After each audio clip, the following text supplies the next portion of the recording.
Hello and welcome to Saga Thing, where we're putting the sagas of the Icelanders on trial. I'm John. And I'm Andy.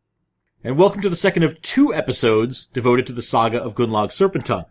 I don't know how this happened. Somehow we ended up being so engrossed in the summary part of this episode that we've had to separate out the judgment section as episode 9b. Yeah, that wasn't really supposed to happen, was it? I mean, this saga isn't even that complicated a story, so how did we manage to pass the time like we did? I think it was all your shilly-shallying digressions that slowed us down. Here we go again. Oh. I know, my wife was already sick of me saying that. Mm-hmm. We're all sick of you saying it. But it really is a charming phrase.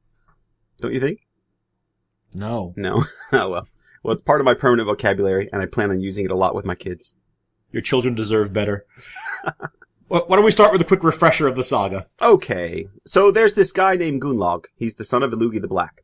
He's a bit of a shilly-shallyer, and he has trouble staying put, evidenced by his decision to leave Iceland for foreign courts rather than stay and claim the hand of his beloved Helga the Fair.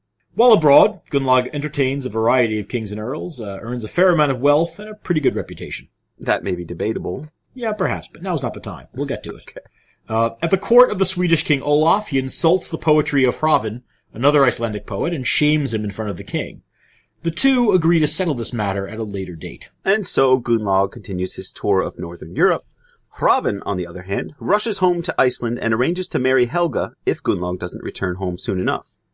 Right, and Gunnlaug almost makes it, but he's delayed in England and then again in Iceland when he stops for a wrestling match. Well, needless to say, he doesn't get there in time, and Hrafn marries Helga. Gunnlaug and Hrafn fight the last duel ever in Iceland, but it ends on a technicality with a scratched cheek. Mm-hmm. With dueling suddenly outlawed, the two agree to meet in Norway for the final battle. And eventually they do, but Gunnlaug, as is his wont, wanders around a bit first. When the two men finally meet, they fulfill the prophecy of Thorstein's dream and kill each other. There's a minor kerfuffle that follows between Gunnlaug and Hrafn's family, and Helga gets remarried and dies, but that more or less wraps it up. Wait, a minor kerfuffle? This is where our body count comes from. That's all we got. Now, it occurs to me, John, we just ran through that summary very, very quickly. Why does it take us so long the first time? I don't know. Too much punch bowl piddling. That all seemed very simple. I know. It really is when you look back upon it. Oh well. Maybe what we need to do is record these episodes first, and then throw them away and record them again in 90 seconds. That'll save everyone a lot of time. Get it all out of our systems. Anyway, so in this episode, we'll evaluate Gunnlaug's saga through our usual categories.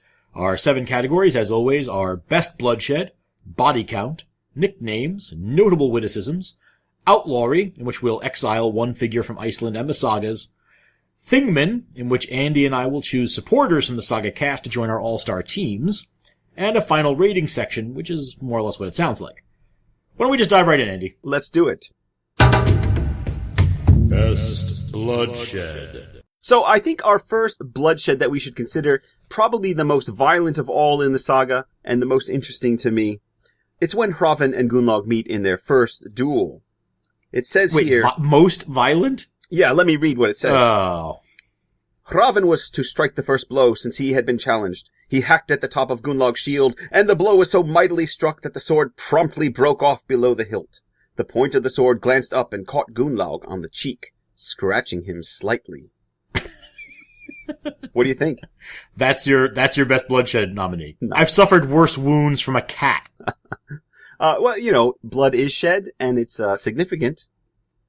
Uh-huh. Mm-hmm. No, I guess... Yeah, no. I can't even accept that as a nominee. The whole point in the saga is that everyone is remarkably disappointed by this act. That it's just a total failure as a duel. Well, what I meant to say was that our first candidate should be Hrafn and Gunnlaug's second fight. Ah, now you're talking. Now we've got something. And as the saga tells us, the two of them, Hrafn and Gunnlaug, fought on, setting about each other remorselessly with heavy blows and fearless counterattacks. Gunnlaug was using the sword Ethelred had given him, and it was a formidable weapon.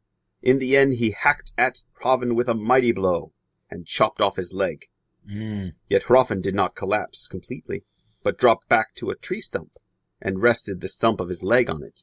See, now that's a best bloodshed nominee. That's more like it. And Absolutely. You have wordplay by the author there, which is also quite nice. Well, and it's actually the kind of thing that you see more than once in the sagas. People will use a chunk of wood or a tree stump as a kind of way to balance, their missing leg. Right. Onan Treyfoot successfully defeats an enemy at one point by pivoting at a crucial moment so that the enemy's sword becomes stuck in the stump of wood that Onan is using to balance himself on his one leg. Since his enemy is then unable to fight on, Onan is able to lop off his arm quickly and end the duel. Yeah, but that's somebody that's had a stump for a while. He knows how to use his leg. This is a Absolutely. guy that just got his leg cut off, and he hops on over to a stump. Quite right.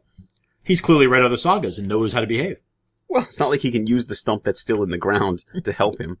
I think this is more the saga author just being a little bit silly. Yeah, and it's worth noting that the Icelandic supports the reading of that as a pun. In the Icelandic, it's stofni and stufinum for the tree stump and the leg stump. So that helps defend me for making a joke of it in the earlier recording, which you responded to with dead silence. Did I? Yes, you did.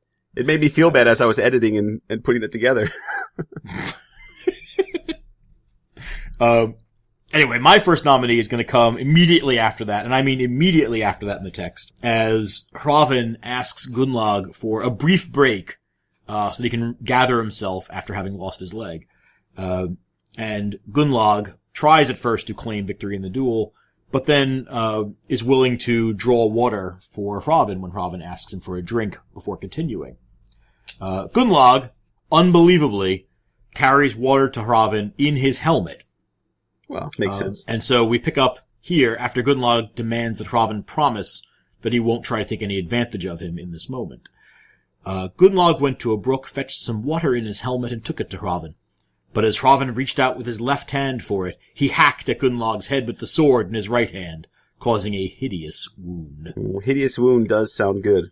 Hideous head wound is pretty bad. Yeah, especially when you know the guy doesn't recover from it. Absolutely right. You got anything else, or are you going to bow before me? I'm definitely not bowing before that, and that is not going to win. I'm going to offer one that I'm not a huge supporter of, but it's also worth considering because we have very little bloodshed. By all means, waste our listeners' time. We're very well used to doing that. Now, Illugi the Black, on his rampage trying to avenge the death of his son Gunnlaug. If you remember correctly, Illugi has a dream in which he sees Gunnlaug standing there all covered in blood. And from that dream, he gets the idea that Hrafn was a little bit treacherous, did something wrong during the duel, and killed Gunnlaug. So Illugi, in fairness, it's an entirely accurate assumption that he's making. The power of dreams, John. Correct. The power Absolutely of dreams. Right. So Illugi goes on a quest for revenge after he doesn't get any compensation. And he goes and fights a bunch of dudes. And I'm most interested in the cutting off of Thorgrim's foot. Well, it really doesn't... I was going to read from it, but it really doesn't say anything terribly interesting. It says he... It's a hell of a nominee you've got. Yeah, it's pretty great. It says he came upon some of Onan's kinsmen. One of them was named Bjorn and the other Thorgrim. Illugi had Bjorn killed and Thorgrim's foot cut off. And then he rode home. That's about it. So maybe not a great candidate after all. But I think the idea of cutting this guy's foot off is pretty funny. Well, although there is actually, if you will, a footnote attached to this section. Will I? In which we learn that it's not unusual. I mean, we know this, that revenge is taken against anyone in the family, not necessarily the original wrongdoer. But maiming is actually an unusual feature in sagas from this period. We do see it, but it tends to be inadvertent, as is the case with the duel between Gunnlaug and Hrafn. This kind of deliberate maiming of someone. We saw it in Hrafnkell's saga, and we're seeing it again here, but it is fairly unusual. You don't often see somebody intentionally disfiguring but then allowing to live an enemy. It's a weird one. Yeah. I have a final nominee. I don't know if you have one after that, but I have a final nominee. No, I'm all done. Excellent. This is after Illugi takes that revenge against the two relatives of Hrafn. His son, Hermund Illugason, our old friend from Bonamana Saga, decides that he has not had sufficient revenge for his brother's death. Which strikes me as weird. We've killed... Why not? You've killed one person, maimed another. No, but we've seen this in Gisli Saga, right? Everybody wants their own hand in on the revenge. Right? So even if somebody else has already been killed by someone else for a killing, you still want to enact, to sort of perform revenge. And it's all to the good for our body count that's coming up. Thank goodness. So in this case, Hermund Illugason rode out from home on his own. Because, of course, he can't have anyone with him because everybody else has already kind of finished their duel. He went north over Holtavada Heath, across to Huttisfjord, and then to the merchant ship at Borderi. The merchants were almost ready to leave. Skipper Hrafn is a cousin of Hrafn the Dueler, was ashore with several other people. Hermund rode up to him, drove his spear through him, and then rode away. Hrafn's colleagues were all caught off guard by Hermund. So that's the final killing in the feud that comes out over these duels.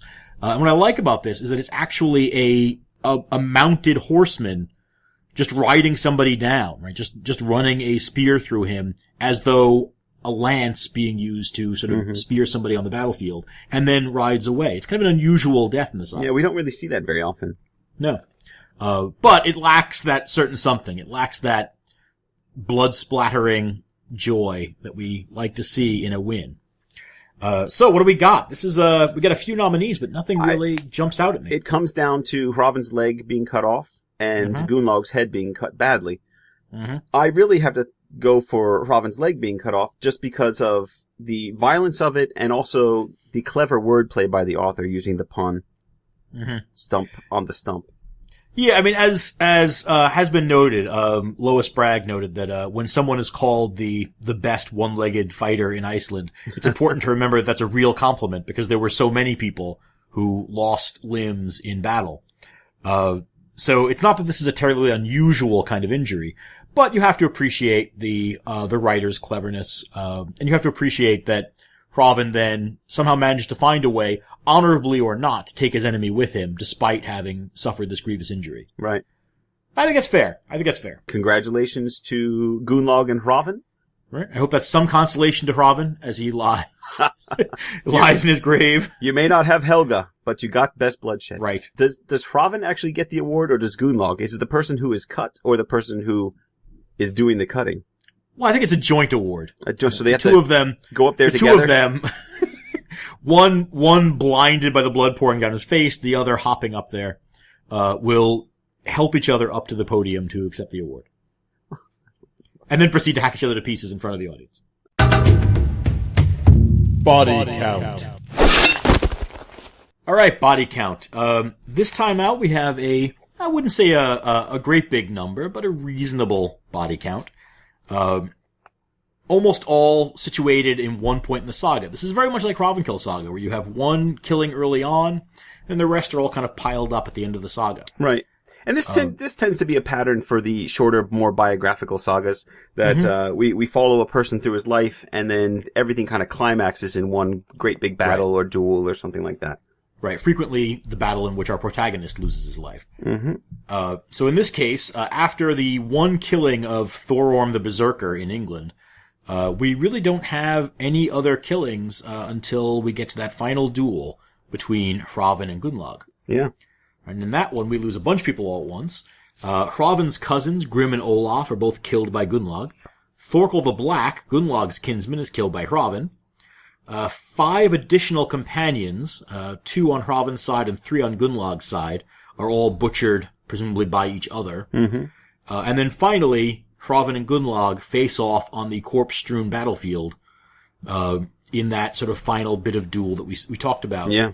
In which Hrafn loses a leg and Gunnlaug suffers an ultimately fatal head wound. And that all happens in the matter of a paragraph or two, and it's a little bit of a tangled mess in terms of how many people are there and how many people get killed, but I think we did a fairly good job of figuring that one out. Right. Once you sort of unravel it all, there's 10 killings that take place in that duel. Right. And then we have a couple more killings that we just talked about. Bjorn and Hrafn the Skipper, both kinsmen of Onund, Hrafn's father. And now this is the most controversial one, Helga, who I initially assumed we would not be including because she essentially dies of a broken heart. Right. But according to the rules of our body count, it's any unnatural death. Right. And I would argue that to die after losing a man of Gunnlaug's quality certainly is unnatural. Right. Because who would mourn the loss of Gunnlaug? And it's hard to say how old she was. But that's my issue. Hard to say how old she was when she died, but she has a couple kids with her new husband, whose name is so forgettable that I can't recall it at the moment. But she sits there longingly staring at his at Gunnlaug's cloak every night.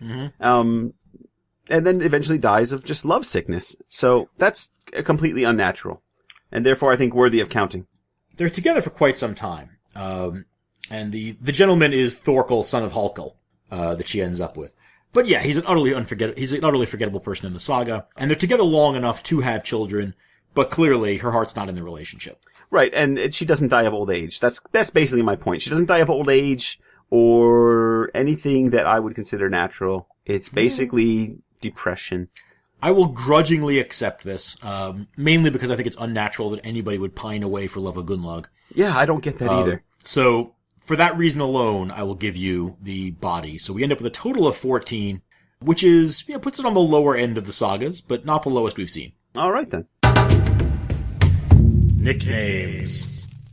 All right, so our tradition has been with nicknames to let John kind of lead the way. I'm sure he's got a handful of good nicknames. I've got a pretty good list this time. Couple in my pocket that I hope you bring up, but we'll see what you got. All right, well, let me just start off by saying that we're not going to count some of the great names that we get in the beginning of the saga, including the family tree for Thorstein Egilson, whose grandfather and great-grandfather and so forth are some of the great people and some of the great sort of background figures in the sagas. Right. But we're going to be seeing them and discussing them at some point in Egil's saga. And so people like Kveldulf, the Night Wolf, and so forth, we'll discuss in greater detail there. Right, and no Olaf Peacock from Laxdal the Saga. Right, or Halford the Troublesome Poet, whose saga we're going to actually look at next. And so we'll deal with his nickname and sort of its background then. But all good nicknames in their own right. Absolutely. So plenty of good nicknames in the saga. We're going to limit ourselves a little bit to the ones that sort of come into their own in this saga. Still have a good list. We'll start obviously with Gunnlaug the Serpent-Tongue, Ormstungu, who's actually named for his grandfather, whose name is also Gunnlaug the Serpent-Tongue. But aptly named. Yes, absolutely. So a family tradition of being kind of troublemaking poet types. Yeah. And so, of course, this is also, you begin to see here the origins of a name like Grimmer Wormtongue in Lord of the Rings. Right. We have Helga the Fair, which, of course, is, as we know, a fitting nickname because of her great beauty. Although there's some suggestion that her life is a bit cursed and that there's sort of all this unhappiness that goes around her. She herself is beautiful and everyone enjoys her company. And she's kind of the typical romance narrative object of affection. What I don't know what the word. Yeah, well, the damsel in distress almost. I mean, she's not in distress particularly, but she doesn't really have much agency in the story. Whether she's married to Gunnlaug or Thorkel or anyone seems to be largely up to other people. Even her birth, right? She's due to be exposed, and a sort of series of events occurs in which she is shipped off to her aunt and uncle's house to be raised, but then at the age of 6 is simply reclaimed by her birth parents and brought back home, and at no point do we get anything from her about how she feels about this, about being moved back and forth. Helga, I haven't counted up her lines, but I'm guessing that she has very few, and that the ones that she has are largely passive. I think at one point she says, well, it's for other people to decide whether or not I marry. That's interesting. I don't know if we should have this conversation here, but well, we're having it, by God. Preben Muhlenbrecht Sorensen makes a very big deal of Helga's character in the saga, focusing in particular on her as a romance figure. And that we see in her an expression of emotions unlike we see in almost any other female character in the sagas.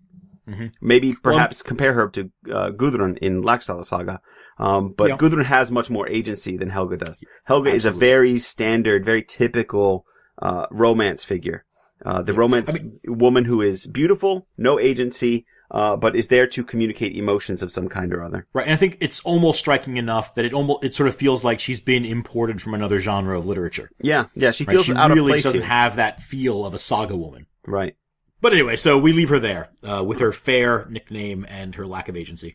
And we move on to Illugi the Black. Illugi the Black. In Svarti. We see, the Black as a nickname a lot in the sagas, and it has sort of a variety of reference. Sometimes it refers to, a complexion, somebody who is a blacksmith or is a charcoal maker and so is standing over a fire all the time in a sort of blackened, soot-covered face. Sometimes it refers to a personality, sometimes like Halfdan the Black. Sometimes it refers to some other kind of geographical referent near where they were born. There's a lot of reasons for it, but there are a lot of the blacks. Mm-hmm. Audun the halter dog. Yes, I like that. Which I know is a favorite of yours. Mm-hmm. Festergamer. Zwega translates this as the chain dog, which I think is slightly more impressive sounding than halter dog. Would it be either way chain dog or chained dog? Because it sounds like he's on dog, a leash, right? But yeah, either way, he's a dog on a leash. Yeah. Right? I mean, it's not necessarily a compliment in any case. No, it doesn't sound He's like somebody else's trained dog. Mm-hmm. We have Goatbjorn Moldagnupsen. Now, this is essentially just a typical name, but it's important to remember that animal reference are culturally specific. Right? So when you call somebody Goatbjorn, that means something within the culture. In English, calling an adult male a goat probably means he's either stubborn or a lecher. Right? An old goat, a horny old goat kind of thing. Mm-hmm. In a number of Scandinavian language contexts, goats are synonymous with incessant talking, presumably because of the movement of a goat's jaw when it's chewing. Mm. Right? So I thought I was reading this as a reference to a talkative man, which is rarely considered to be a positive characteristic in the sagas. Right? I know you've made the point on more than one occasion that talkativeness is associated with being dishonorable. Mm-hmm. So I thought we were looking at a dishonorable figure, or at least somebody we were supposed to see negatively. But then I looked at Lon Nama book, which I probably should have done in the first place, and it turns out to be a reference to a supernatural goat that joined Bjorn's herd and caused them to be fruitful and multiply. Wonderful. So yeah, it's a magic goat thing. Which has nothing to do with him at all. That's hilarious. And It's a heck of a journey to go on for that name. His father is Moldagnoop, and that means something like earth or mound gnoop. Absolutely, yeah. Earth. We don't really know how that all works, but that kills me. It just seems like one of those cases where the nickname should be really interesting, but it's just not. Yeah. He's just dirt gnup. Yeah, it's kind of funny.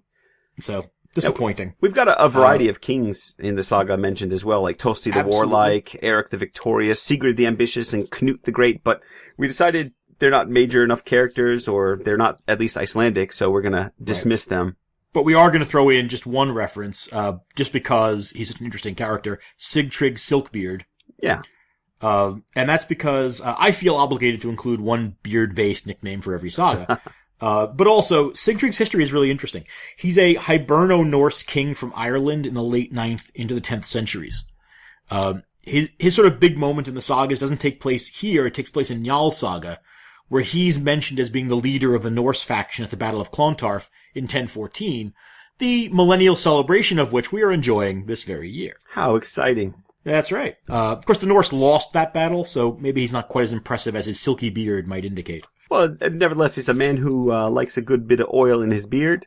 Absolutely. For a nice, scented and silky feeling. Undoubtedly. A man who takes good care of his facial hair. I don't know, why don't we silk our beards with some oil, John? I don't know. My beard is quite frizzled and I imagine it's like sandpaper on the cheek of anyone I kiss. I've never noticed. Which, of course, is only my wife and children. Lastly, we have Hrafn the Skipper, whose name literally means steersman. I think he should be outlawed just for the lameness of his nickname. What, the skipper? Yeah. No. The implication is the ship belongs to him. And in the translations I've checked, it's always rendered as skipper. Yeah, that's fine.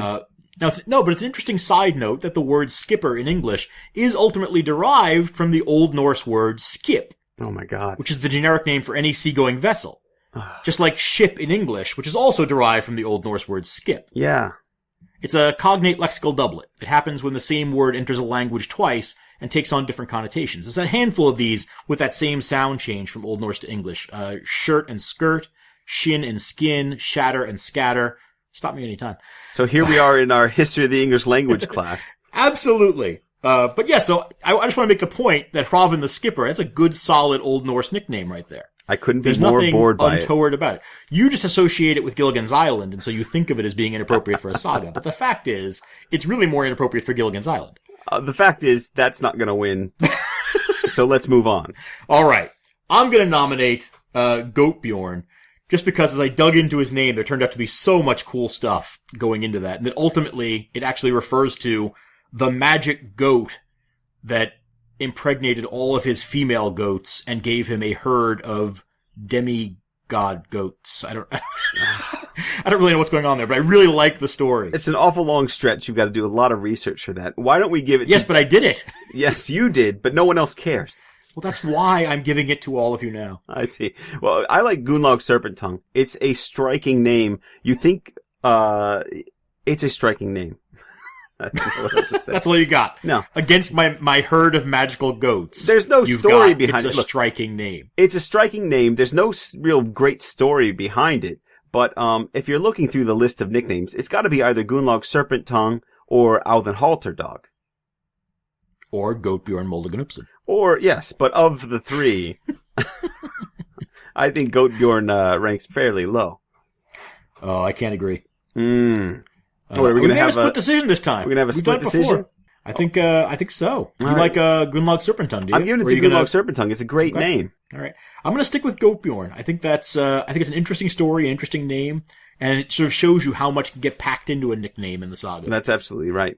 I don't know if I like this as precedent where we each just choose a nickname, but maybe it would save us a lot of time. Well, I think in situations like this where neither one of us can be convinced to change, it's entirely legitimate. All right then. A split decision. We'll let our audience decide. All right. Notable witticisms. All right, we got a few good ones this time out. I'm going to start with a line from early in Gunnlaug's career. This is when, before sailing off on his voyage, Gunnlaug attempts to convince Thorstein to give him Helga's hand, or to promise him Helga's hand in marriage. And it doesn't go well, right, as we remember. Thorstein thinks of Gunnlaug as being a little unsettled, a bit of a shilly-shallier. And the response that he gets, Gunnlaug, when he says, you haven't done anything with your life, Thorstein reminds him that in fact he drove away Steinar Onundsson. Gunnlaug retorts, you had your father Egil to help you then. Even so, there aren't many farmers who would be safe if they turned down a marriage bond with me. And Thorstein replies, you save your bullying for the people up in the hills. It won't count for much down here in the marshes.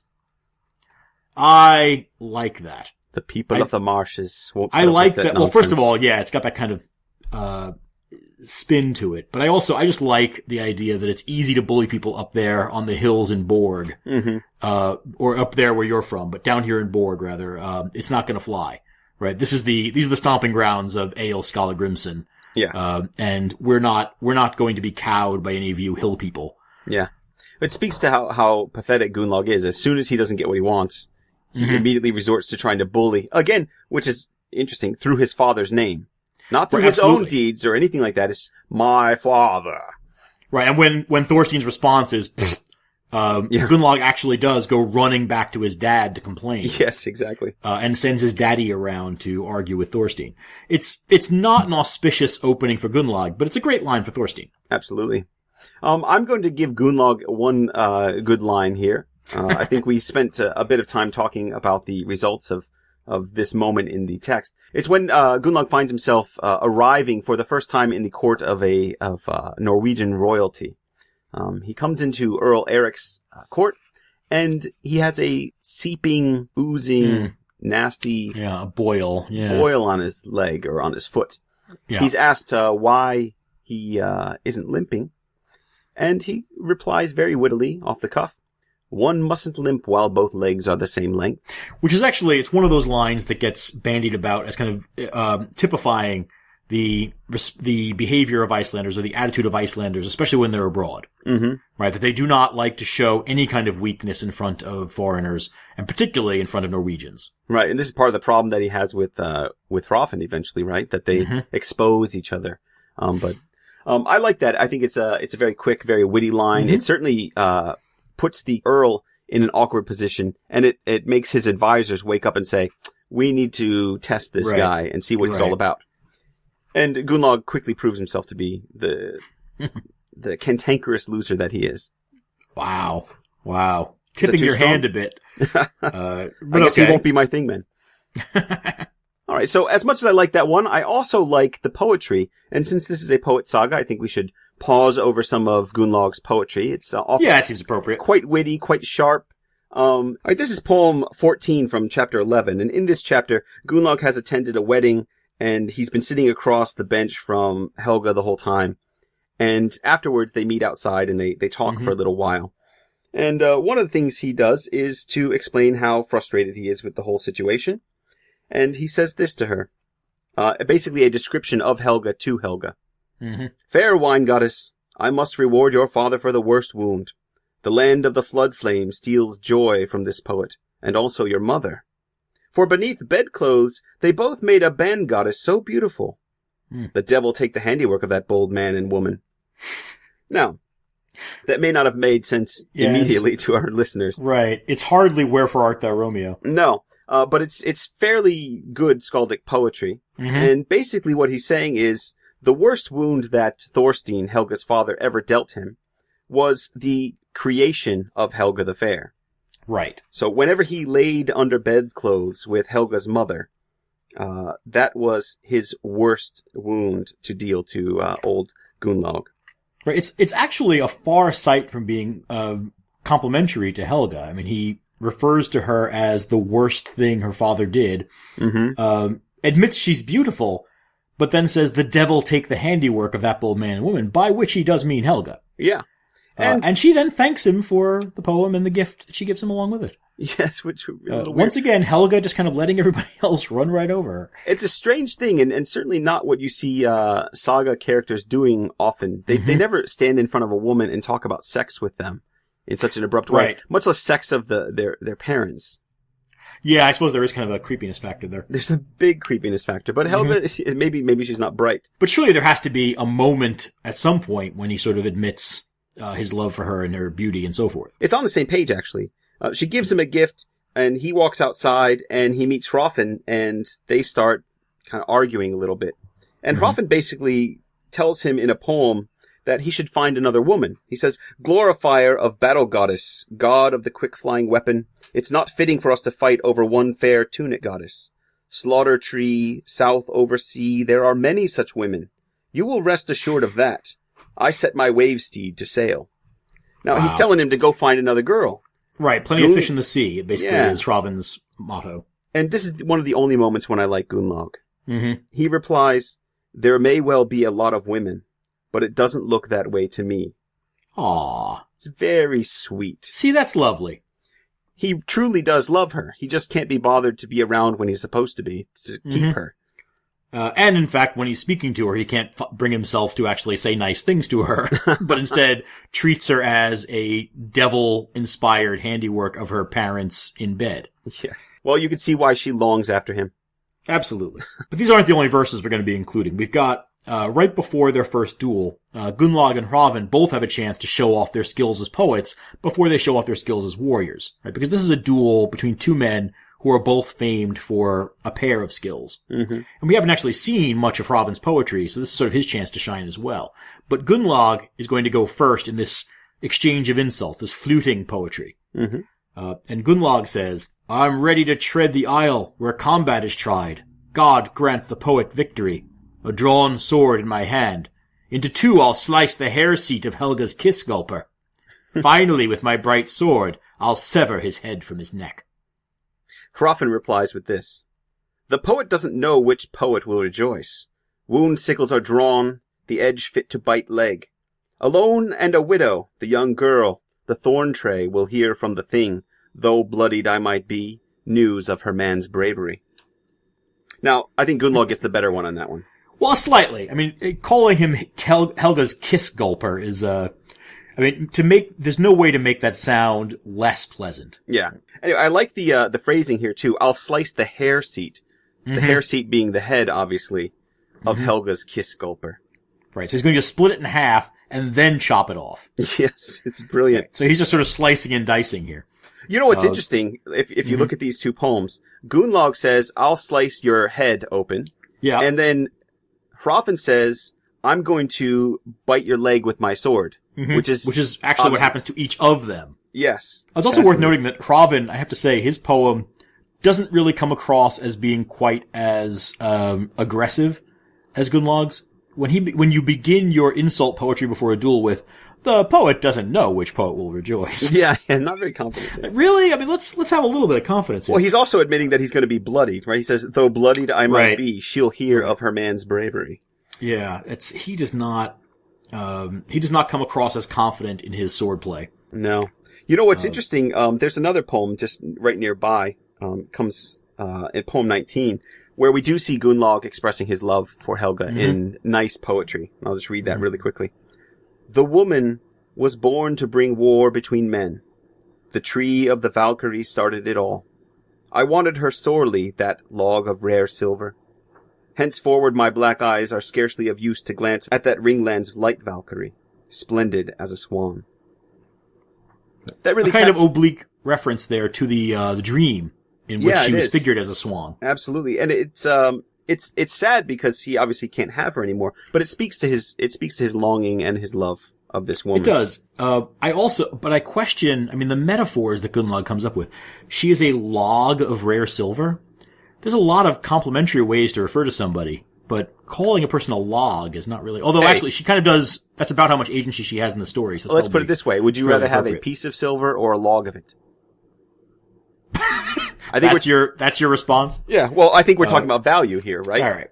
Well, it comes down to one of two moments. I like those two insult exchanges, the insult poetry right before the duel. I think you get kind of a nice sense of where each guy is right at that moment, and their attitude toward one another. What you really get is that Hrafn simply doesn't have the same hatred of Gunnlaug that Gunnlaug has for Hrafn. No. He sort of has the, capacity here to be somewhat generous, or at least, to be somewhat sort of laid back. Although it's also worth noting that he does manage to get in a reference to the fact that he is married to, Helga, in his poem. Right. But I also like the boil on the foot. I like this sort of famous line that encapsulates the behavior of Icelanders abroad. A man should not limp when both legs are the same length. Yeah. I think, I love the clever phrasing of the poems. I love the content of the poems. I was gonna, say that it should be the discussion of Helga's mother and father under the sheets. Just because the audacity of saying something like that in front of the woman you love. And getting a reward for it, too, is kind of strange. But I agree. The boil, one mustn't limp while both legs are the same length, is just so brilliantly phrased. And has that rare quality of being a notable witticism that can probably fit on a bumper sticker. Yes. All right. Outlawry. All right, so we begin our outlawry section with this question. Is there anyone to outlaw in this saga? Yeah, there's really no really bad guy in this saga.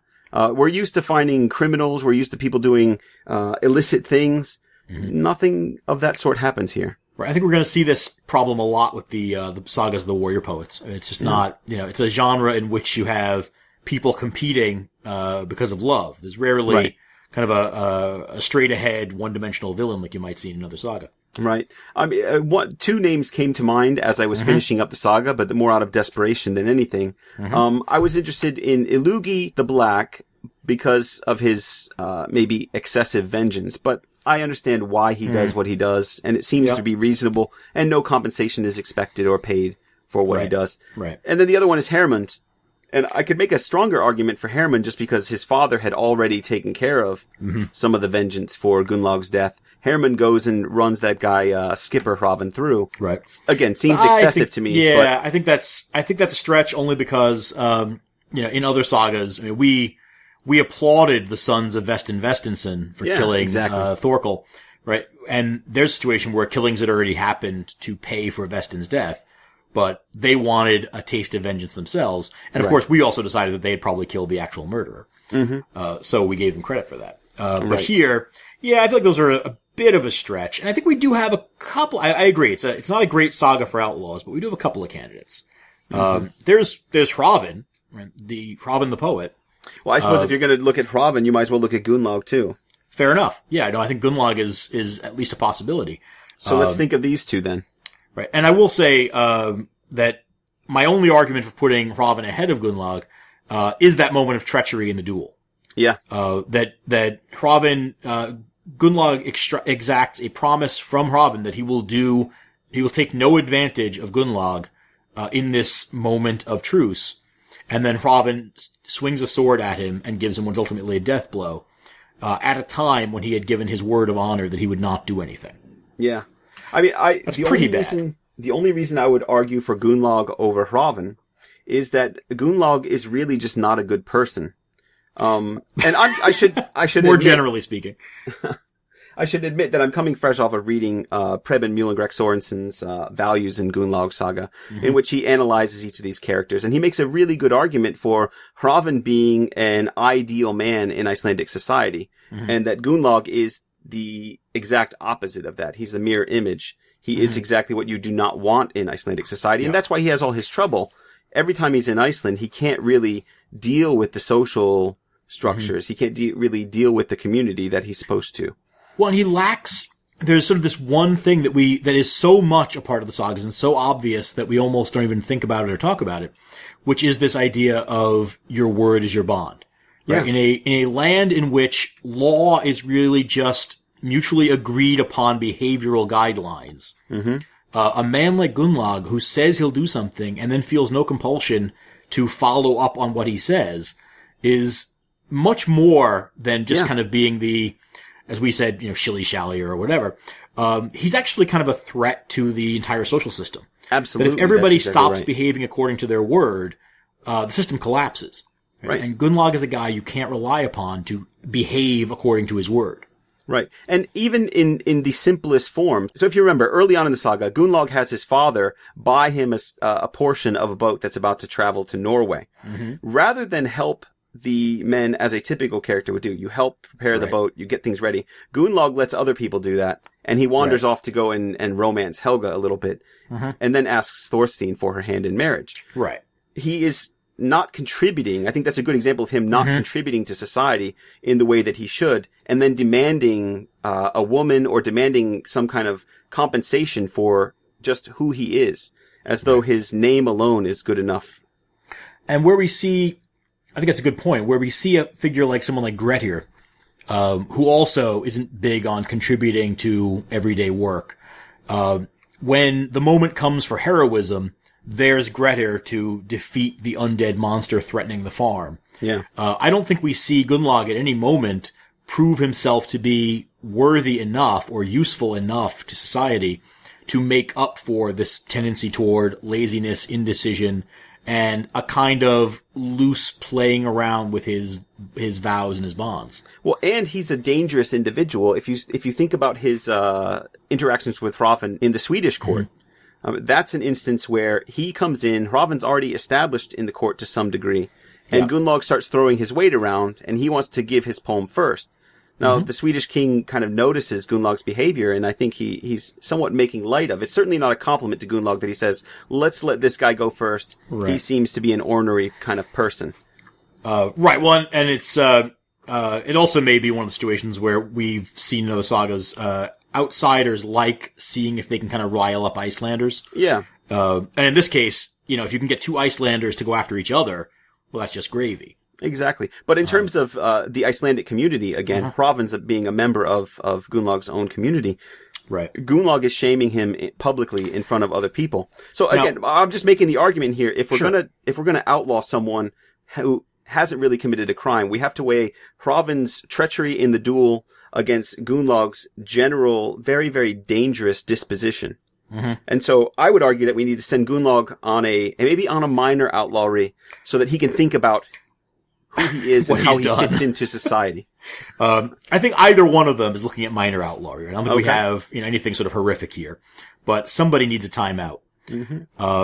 And I gotta say, I mean, you make an excellent case. I can actually see my way clear to this, but Hrafn, there's no moment when Gunnlaug's word is broken as blatantly and with as fatal consequences as what Hrafn does in that duel.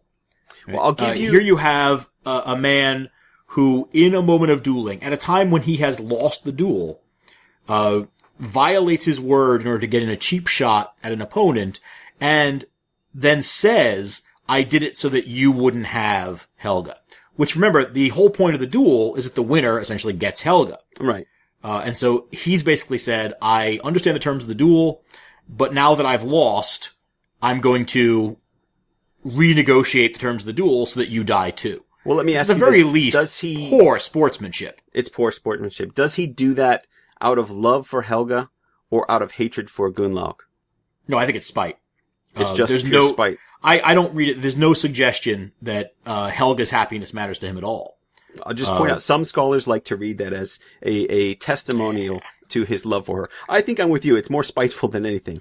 I mean, because he does say, remember, he says that he has to go off and kill Gunnlaug, not because it's going to show his love for Helga, but because Helga won't sleep with him anymore. Yes. And well, let's go back to why he marries Helga in the first place. Mm-hmm. Right after, Gunnlaug shames him in the court. And he says, I'm not going to get you back here, but you're going to know when I get you back. And he runs right to Helga's father and says, let's get this done, and arranges the marriage very, very quickly. So. Absolutely. Spite seems to be the primary motivating factor for Hrafn. Yeah. I mean, which again is kind of a miserable sort of way to behave, right? You sort of marry, a woman because you know it will annoy her betrothed, thus destroying her happiness as well as his, and incidentally your own, right? I mean, it's sort of classic cutting off your nose to spite your face. But this is an issue of honor on both parts, right? Mm-hmm. Hrafn is acting honorable. He's responding to a slight to his honor, and his revenge is designed to shame Gunnlaug and take from him something that he wants. Right. It's still a question of honor. I think, though, that Gunnlaug is the more dangerous of the two. He's the one that prompts this aggression on Hrafn's part. He's the one that upsets the apple cart all the time.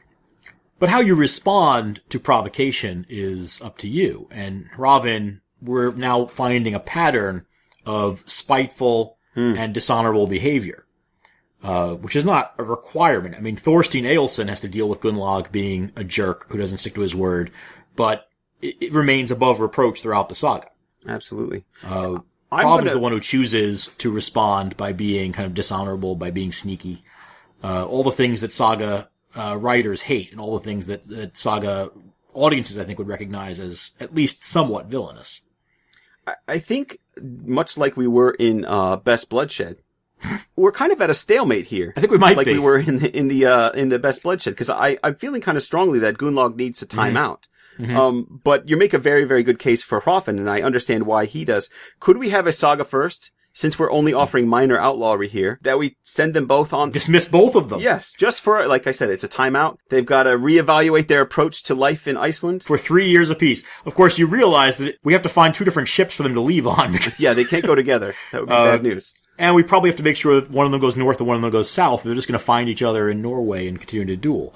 Right. So in the absence of a very clear villain in the saga, I'm going to suggest that we're going to get rid of both the protagonists. Yes. Hrafn and Gunnlaug. I think that's fine. I think let's do it.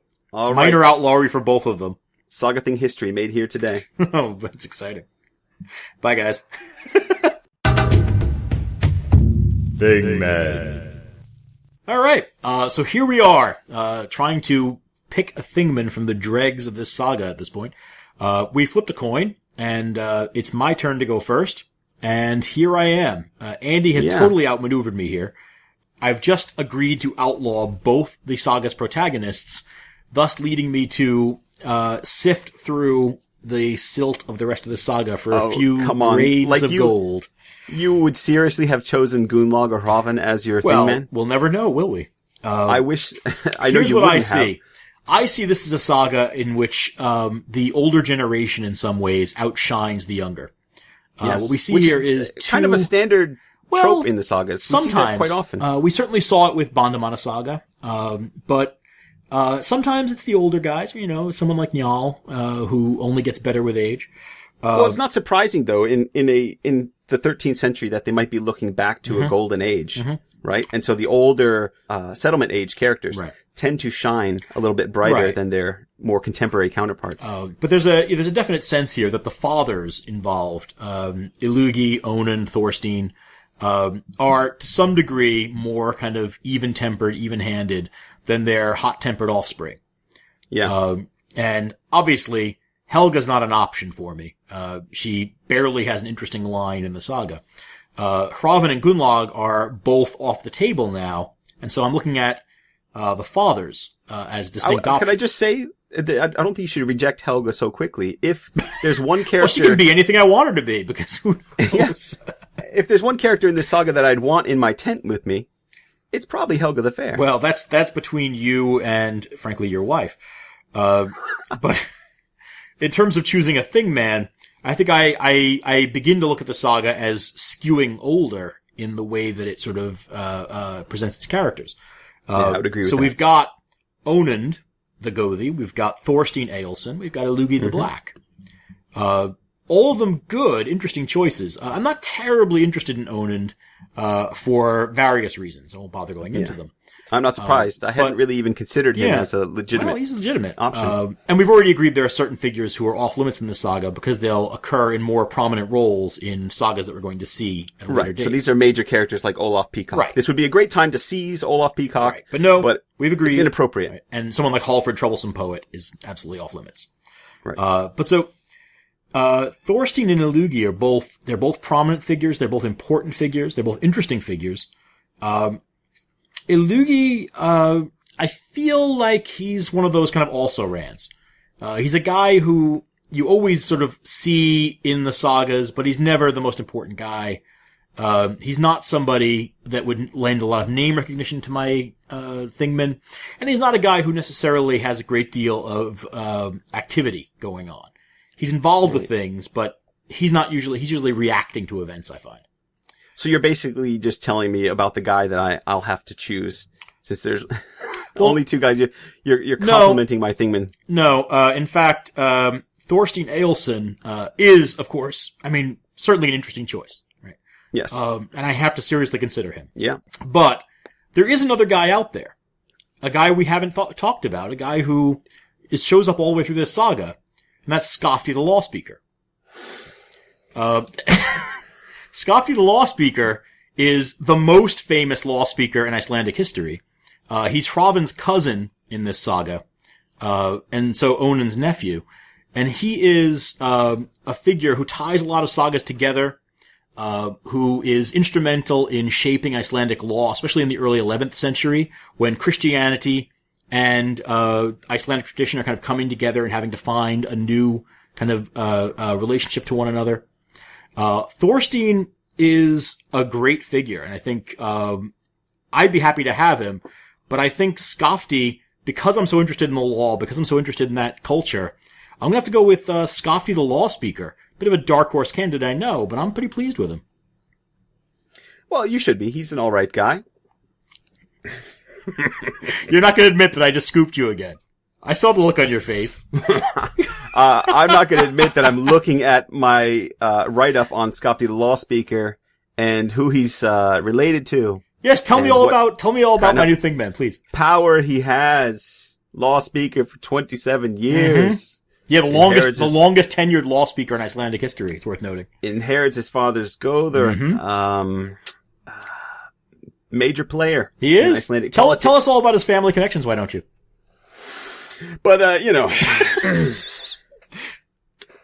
Thorstein Aelson looks mighty fine. He is. Mighty fine. I think Thorstein Aelson, he comes off very well in this saga. I think he, aside from his moment of weakness in which he tries to expose his infant daughter. Okay. Alright. Now, I'm choosing Thorstein Aelson, obviously family connections, blah, blah, blah, blah, blah. Let me ask you this, John. Yeah. Would you have picked Skafti had I not mentioned him at some point in conversations? Oh, absolutely. I knew with this saga, if I won the coin toss, where I was going. So I didn't shoot myself in the foot by mentioning him. No, not at all. Not at all. That makes me feel slightly better. In fact, the reason that I chose to pick first in this saga rather than deferring was explicitly so that I could get Skafti the Law Speaker. Well, I hope that the Saga of Hallfredo, the Troublesome Poet, has some very good characters in it. I've looked ahead. I think I'll be pleased. I think you will as well.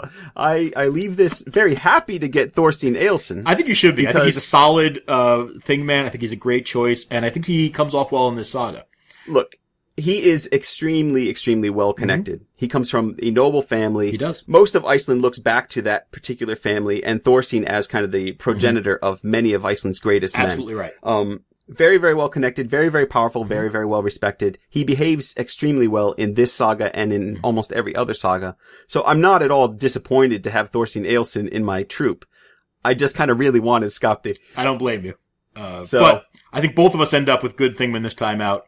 I think I've got the edge on you, but I think neither one of us needs to be ashamed or embarrassed about our Thingman. No, but again, the Thingman section is the most stressful for me. Final rating. Now, before we begin final ratings, I think it's worth noting, as I'm still reeling from John's treachery, once again, I might add, that this is payback for Killer Store. It is not payback for anything. You claim frequently that Killer Store wasn't featured prominently enough in Eric's saga. And I remain convinced of that position. While I was going to take Skapti in this saga, I would now, as the opponent. I see. As the offended party. Yeah. Skapti is featured on like 2 pages of the saga. Killer Untrue. Store was likewise. Untrue. Skapti has agency in a number of places in the saga. He is the one who's instrumental in arranging the match between Hrafn and Helga. Come on. He's a guy that people go and say, hey, what do you think? He gives advice. That's about it. That's basically what Killer Store was doing in Eric's saga. He accompanies Hrafn to Thorstein's hut, to the booth at the All Thing. And makes the match. Can you not admit that he's an extremely minor character in this saga? He's not extremely minor. I'll guarantee that he's minor, but we eliminated both the protagonists. What do you want? All we have left are the lesser figures. Look, if you convinced me to eliminate both of our duelists, then I don't know what to tell you. I find your sour grapes to be the sweetest of wines. All right, it's time for final ratings. We need to decide what we think of this saga ultimately. So what do you have to say? I have to say I'm really torn. I'll give you my initial response, which is I don't like this saga. All right. It's not a... Tell us what you really think. It's not a fun read. It's very inconsistent in terms of what it seems to want to be. Mm-hmm. Okay? And I think both of us would agree that that's a major problem of this particular saga. At the one hand, it's a bridal quest romance type narrative, but not really. Mm-hmm. It's a heroic saga of a warrior poet, but not really. Right. No matter where we go or what we do with this character, we don't get the kind of development of the individual moments that we are used to and that we seek in the sagas. So on that point, I would say it's gotta be like 5 or below. Mm-hmm. But then the more I read about it and think about it, I have to consider that this might be intentional on the part of the author. That if he's trying to talk about Gunnlaug's inconsistencies and Gunnlaug's shilly-shallying ways, is he experimenting with the narrative in that regard as well? That this is a narrative that's confused about its own genre. Does it fit into the romance and chivalric genre? Does it fit into the heroic saga narrative genre? Is it a warrior poet's saga? Is it, what the hell is this? And so what you're considering is whether the author is intentionally playing with the motifs of different genres, exactly, as opposed to muddling them inadvertently. Yes, and I mean that's really what it comes down to. If I knew what the author had to say, that this, yes, I'm sure if we confronted him with this now, he's like, of course, that's what I intended. yes, muddling, trying different things, right? So I'm really conflicted as to how to grade this one, and so maybe I'm going to stick with a 5 with a half point extra for the possibility that it's intentional. But it was on purpose. Yeah. But again, it just doesn't, to me, despite the fact that this is one of, really the 19th century's favorite sagas. Mm-hmm. True. Yeah, it's a romantic saga. People really speak to it. It's often called the most modern of all the sagas, in part because it deals with, I think that in the 19th century anyways, they were making the argument that it deals with real human issues and the conflict between the individual and society in intriguing ways. Mm-hmm. That may well be, but I think you have to really try to see that. Mm-hmm. So for you're me, saying 5.5? I'm giving it a 5.5. I think I could be persuaded that it's higher, but it just doesn't speak to me, this saga. Mm-hmm. All right. No, I think I'll say that I came to very similar conclusions to you. I think this saga, although actually I have to say I liked it a little bit better than you just as a read. Mm-hmm. I think it has a lot to recommend it on a first reading. Several of the figures are complex. Gunnlaug in particular offers us a different sort of hero than we're used to seeing. He doesn't seem to be motivated by wealth, by ambition, or even by honor. Or at least he doesn't interpret honor the way most saga figures do. I'm not sure what he likes though. I don't think he knows. But then we add into the saga a scope of adventure that few other sagas can match. I mean, Gunnlaug travels extensively around the North Sea countries, right around the millennium, which is just a great time for him to be on the move.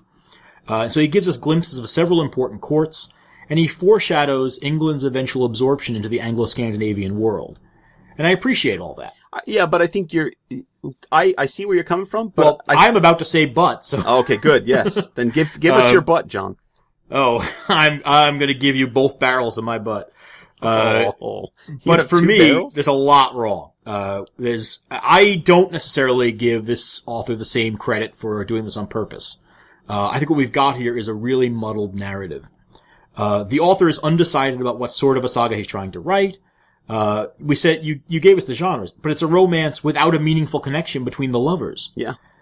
It's a saga without a sense of honor-fueled mayhem. I mean, it doesn't actually achieve any of the goals of those genres. Mm-hmm. It almost seems to combine these motifs without any real sense of how they're supposed to all fit together. Yeah. And so unless it's a commentary on genre fiction, then it kind of fails. Right. Although then you still have to sort of, I mean, Don Quixote doesn't work because it fails exactly as a knight-errant romance. It succeeds because it successfully parodies and satires that genre. Exactly. And this author doesn't seem to know how to get at the conventions, the vulnerable conventions of the genres he's trying to satirize, if indeed that's what he's doing. Right. It ends up feeling more experimental than... Yeah. I mean, Gunnlaug is kind of more of an aimless and feckless wanderer than a star-crossed lover. Yeah.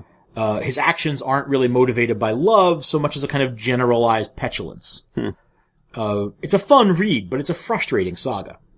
I do like the travel though, and there's some clever writing. Oh yeah. So I'll give it a shilly-shallying 5. Oh. I'll come right down in the middle, and give it a straight 5. Yeah, I think even with the travel stuff, to me, like we did in the summary episode, we have to do a bit of digging on our own to appreciate kind of those moments and where he is and what's going on. So yeah, it just doesn't ever really come around to doing whatever it intended to do. Now that said, I think it's a great saga for people to read, but not a great saga for you to start with. No, right? but I think it's a saga to read once you know enough other sagas to understand what the author may be trying to accomplish here.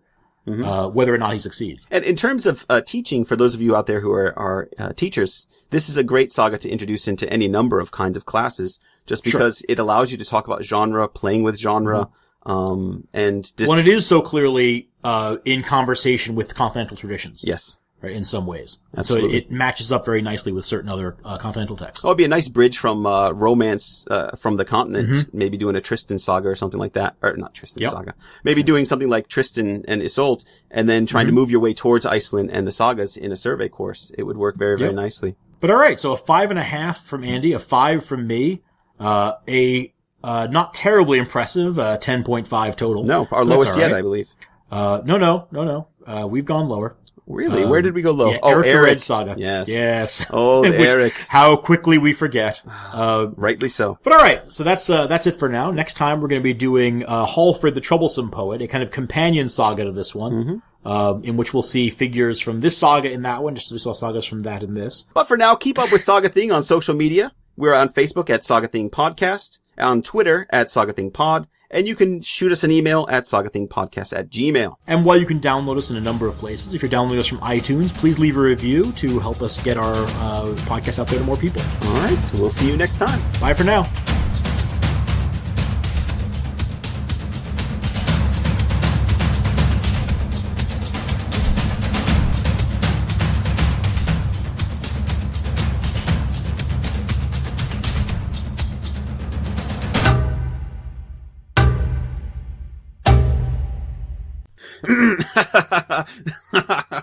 Oh. What the hell was that? I was trying to laugh at the joke. Oh my god. I was trying to be natural. Oh.